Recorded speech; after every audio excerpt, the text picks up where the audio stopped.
Organ Donation After Circulatory Determination of Death, OR Process, by Dr. Sally Vitali. Please note that in this video we will be following the guidelines used at Boston Children's Hospital. Some of this information may need to be modified based on the guidelines and practices in place in your institution. This video is part 3 in a series on the organ donation after circulatory determination of death, or DCDD, process at Boston Children's Hospital. My name is Sally Vitali, and I'm a pediatric intensivist here at Boston Children's. Broadly, this video will cover the time period from arrival in the operating room until the patient's death. We will watch excerpts from a video of a DCDD simulation that was produced by the Institute for Professionalism and Ethical Practice here at Boston Children's and our organ procurement organization, the New England Organ Bank. The parents in the video are portrayed by actors, the patient is a mannequin, and the care team are all members of the Boston Children's and New England Organ Bank staff. I will use video clips during this presentation to cover the arrival in the operating room with the patient and the family, the withdrawal of the ventilator, and possibly cardiac support medications or ECMO, the monitoring for hypotension and administration of heparin at the appropriate time, monitoring for pulselessness, and if pulselessness occurs before 2 hours or 120 minutes after the withdrawal of life-sustaining treatments, the family will remain in the first operating room, then the patient will be moved to the second operating room. Declaration of death will occur there after 5 minutes of pulselessness. If pulselessness does not occur within 2 hours, the team will communicate to the family that organ donation is no longer possible, and the patient and family will be moved back to the ICU to continue end-of-life care. As we watch the first video clip, you will notice that the operating room has been prepared before arrival by the OR nurses, who have worked to cover as much of the equipment as possible with drapes and have brought in chairs and a second bed for the family. If the family has other special requests about the environment, these should be communicated to the OR nurses ahead of time. On arrival to the OR, it's helpful to have a team dedicated to getting the patient situated and a team who will orient the family and discuss the steps of DCDD, preparing the family as we would before any withdrawal of the ventilator and end-of-life care.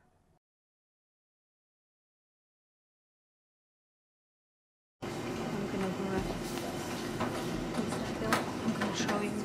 Okay. Right here. Sit down. There's some water. How are you holding up? I'm all right under the circumstances. I think you're very impressive. I think you're doing great. Well, these folks are just getting Danielle settled in bed. I just want to ask you about her monitor. One of the things that we'll be doing is watching her monitor in an effort to be able to judge what's changing after we take out the breathing tube.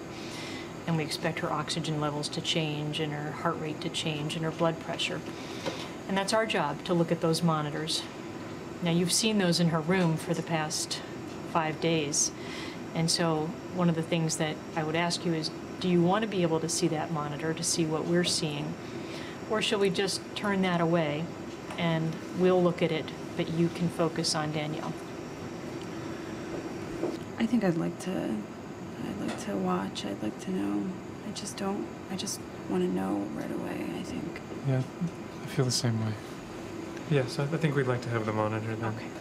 So first of all, remember that it's likely Danielle will take some breathing efforts, just like when we challenged her before to see if she would breathe without the ventilator putting in breaths. It's likely her body will still try to breathe, and so that breathing may become noisy, almost like a snoring sound. And it is normal as oxygen levels fall and carbon dioxide levels build up. When someone isn't breathing normally, it is normal for them to start trying to take deeper breaths. And those deeper breaths can look disturbing. They can look like gasps. And they can cause her body to lift and move as she takes a deep breath. Okay. And how otherwise will we know if she's in any kind of pain at all? Oh, good question.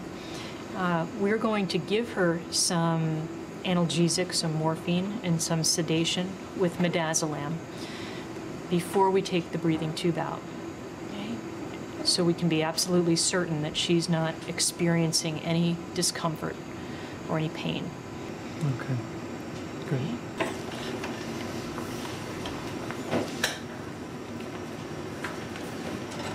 Do you want to get in?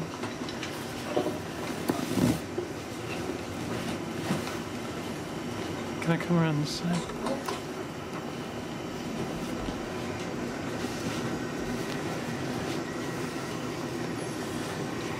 Hey, baby. Hey, Jenny. I'd like to go ahead and have Tony give some medications in preparation for taking out her breathing tube. Okay?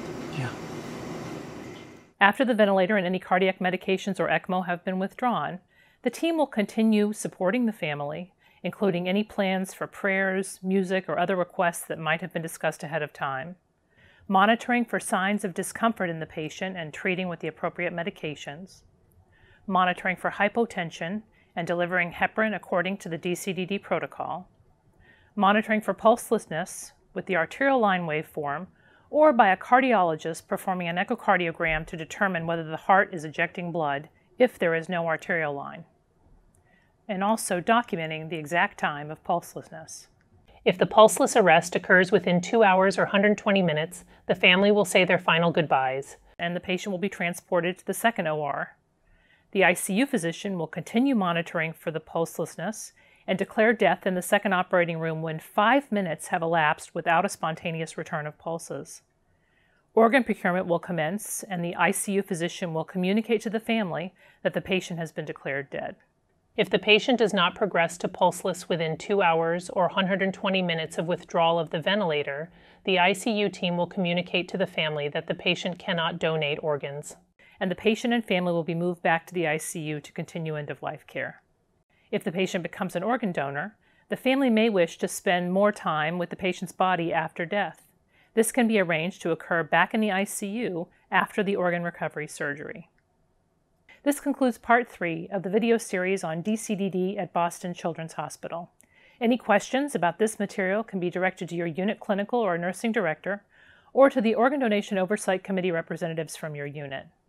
Thank you for taking the time to help improve the quality of our organ donation process here at Boston Children's.